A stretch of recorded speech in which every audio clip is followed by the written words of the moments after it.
Elon Musk is being sued now by former Twitter shareholders. They say he waited too long to disclose his 9.25% stake in the company. Shareholders are claiming that they missed out on the recent run-up in the company's stock price when Musk failed to reveal that he had invested in Twitter by March 24th, as required under federal law. Joining me right now to talk about the landscape is the CEO of Trump Media and Technology Group. He is former California Congressman Devin Nunes. Congressman, it's great to see you. Devin, thank you very much for being here. Great to be with you, Maria. Look, we want to get an update on Truth Social, okay, because I know that you're working feverishly to get this open broad. I have been on Truth Social and loving it, but it's still a test phase.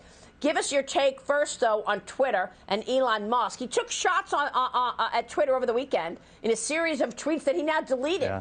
What do you make out of this 9.25% stake that he's taken in Twitter? Yeah, it was a really strange move. I think came as a surprise to many Americans because Twitter really is a dying platform. And last week, Maria, I think on last Thursday, actually, came on your show and talked about how they don't have user engagement. They have a lot of bots. And then surprisingly enough, Elon Musk, who had just bought that week, 9-10% of the company, repeated that in a series of tweets over the weekend that he then deleted. So, look, I don't know what's really happening over at Twitter. It's hard to say. I mean, I kind of define Twitter as it's kind of an archaic thing, dinosaur of the past. It's a glorified press release wire for celebrities and political hacks. You don't really see normal people any longer. I don't know very many normal people that are actually on Twitter. So, and I said this last week, Twitter desperately needed Elon Musk, and it appears like they drove him off also. So I don't know what he has planned in the future. I mean, it's a major investment, $2-3 billion that he made. And, he could have just built something himself for that price.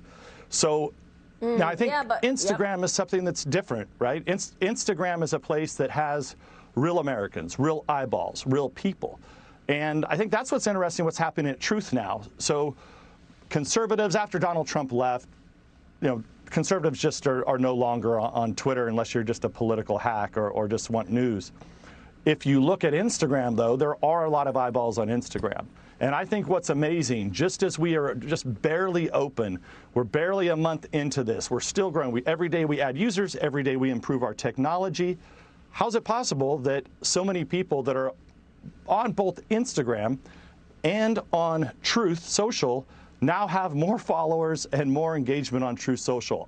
I think it's an amazing factor that I've seen just in these early weeks of Truth Social's startup, and I think that's going to continue. I mean, as soon as we are able to open the floodgates and get everybody in, you're going to see massive engagement on our platform, which I think tells you the overall issue, which is that half of America do not trust these big three tech oligarch companies. Mm-hmm. How are you going to monetize this, though, Devin? I mean, look, we understand that you're not using big tech, so it's going to take longer. You're not using, Amazon services. You're not relying on these big companies that pretty much, sold out, Parler and others. So what should we expect? I've got plenty of people that I know who are on the waiting list at Truth Social right now.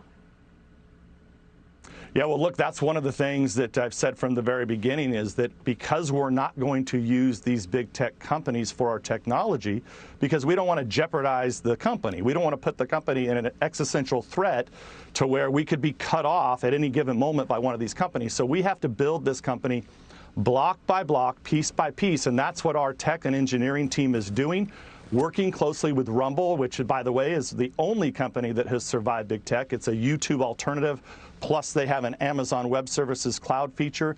So we're working closely with them and their team to build this slowly to make sure that we cannot be canceled by these big tech oligarchs. That's our goal at Truth Social, and we're doing that, and it's going to take time. But look, I've been very, very clear. We are going to fully launch when we're ready to launch. We're not going to be dictated by some, freak in the fake news media or by any other pressures. We're going to launch when we're ready.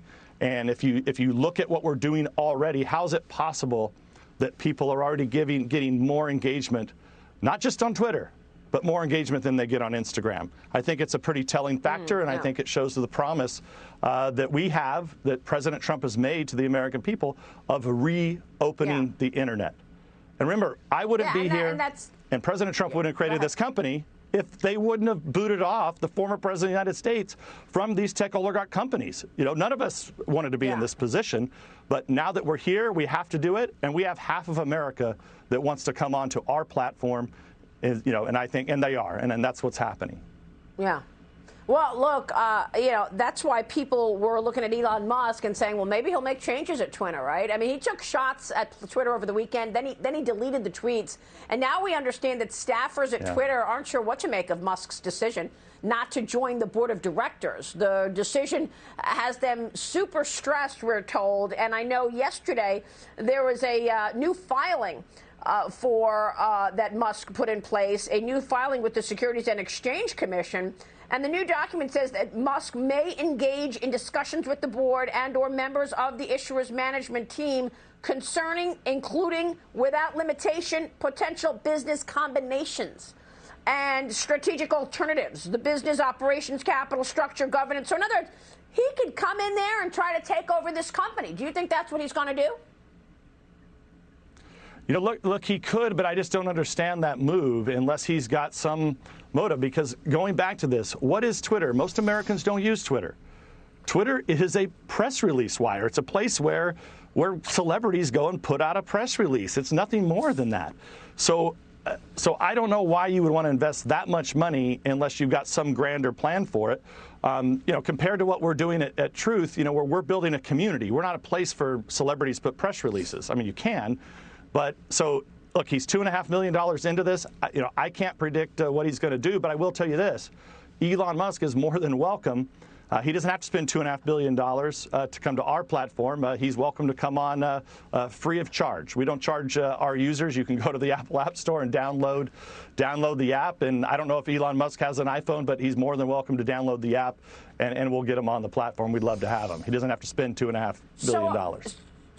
So you're happy with your decision to leave Congress and become the CEO, a tech titan in your own right now? Is that what you're saying, Devin? Well, look, I didn't want to have to do it, but I spent the large part of last year going around the country talking about how it's bad enough that the fake news is out there in these legacy media companies that, by the way, are largely owned by the tech oligarch money, right? So a lot of tech guys now own the legacy and fake news media. Then you couple that with the funnel that are these the social media companies. They're poisoning the minds of Americans. And so the fact that you know, I just felt like, and I think President Trump feels like, the American people don't have a voice. We don't have a way to get our message out. So the only thing left that we could do is go out and build this company. And, you know, it's really to save America. What do you think? It's really to save free speech. So what do you think about what's happening now? I mean, obviously they censored the Hunter Biden laptop story. They lied about the Russia collusion story, which you obviously broke open to everybody as the chairman of the Intel Committee. Republicans are now calling on the Justice Department to brief Congress on an investigation into Hunter Biden and his business dealings. We've been covering this story on this since it began in 2020. We have a roundup of some of my guests. Watch this. This is not part of some Russian disinformation campaign. Hunter Biden is a U.S. person, and he would be subject to any investigation regarding fraud or corruption would be rightfully the jurisdiction of the FBI. So the FBI has had possession of this. He's going to get indicted before we ever get a chance to have him in January. The evidence against him is overwhelming. There's so much evidence on the laptop to show that Joe Biden was involved in his son Hunter and his brother Jim Biden's influence peddling operation, the millions of dollars that sloshed through their bank accounts from China, Russia, Ukraine, Romania, Kazakhstan, all over the world. I think it's interesting, too, Maria, how this story has evolved, how it has changed. Remember, it started off as, oh, it wasn't his laptop. Then it was, well, it was his laptop, but it was Russian disinformation. Now it's, no, it wasn't Russian disinformation. The dam is breaking. I think a lot of information is coming out. The Hunter Biden's laptop, which now the mainstream media is reluctantly admitting. A lot of commentary there over the years, Congressman. Your thoughts on this Hunter Biden story? Where's it going? What do you think? Well, look, I think this started, you mentioned the Russia hoax that severely damaged this country and damaged President Trump and the Republican Party, then moved into the Ukraine impeachment hoax. Now, what's interesting there is some of this that was ultimately found on the laptop, we had uncovered during the Ukraine impeachment hoax. Right? So then you fast forward, that laptop appears. It confirms what we knew was the case, that what they accused Donald Trump of doing during the Ukraine impeachment was actually what Biden and his people were doing. So, and that's part of the reason why what you saw happen with these big tech companies censoring, it really swayed the outcome of the election. And that's why this is so serious. And that's why what's happening here and why a company like Truth is needed is to go out and give people their voice back and let the free flow of information and open that town square back up. Yep. All right. We'll be watching you, Devin Nunes, trying to open that town square and the developments on Truth Social. Thanks for being here. We will see you soon. Thank you. Devin Nunes joining us.